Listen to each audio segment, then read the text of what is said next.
Welcome to your Cine Talkies.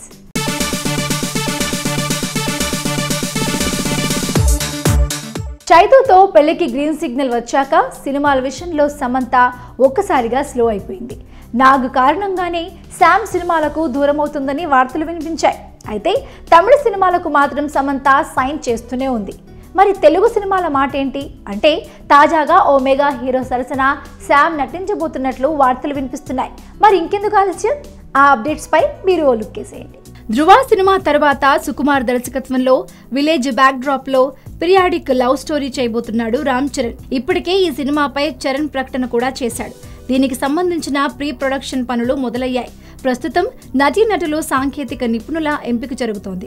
ఈ సినిమాలో తొలుత రాశి ఖన్నా హీరోయిన్ గా చేస్తుందంటూ వార్తలు వచ్చాయి. అయితే ఈ సినిమాలో నటించాలంటే కాస్త సన్నబడాలని సుకుమార్ రాశికి సూచించాడట. దీంతో రాశి ఖన్నా బరువు తగ్గేందుకు వర్కౌట్లు కూడా చేసింది. ఆ మధ్య దీనికి సంబంధించిన స్టిల్స్ కూడా నెట్ లో కనిపించాయి. అయితే ఇంతలో ఏమైందో కానీ ఇప్పుడు రాశి ప్లేస్ లో హీరోయిన్ గా సమంత పేరు వినిపిస్తుంది.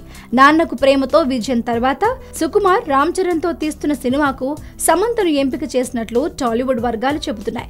చైతూతో పెళ్లి కారణంగా సినిమాలకు సమంత పూర్తిగా దూరమవుతుందన్న వార్తలు వినిపించాయి. సమంత కూడా జనతా గ్యారేజ్ తర్వాత మరో సినిమాకు సైన్ చేయలేదు. దాదాపు ఏడాది గ్యాప్ తీసుకున్న శామ్ ఇప్పుడు చరణ్, సుకుమార్ ప్రాజెక్ట్ లో ఎంపిక కావడం గుడ్ న్యూసే. ధృవ రిలీజ్ తర్వాత సుకుమార్, చరణ్ల కాంబినేషన్ లో తెరకెక్కే సినిమాపై మరింత క్లారిటీ వచ్చే అవకాశం ఉంది.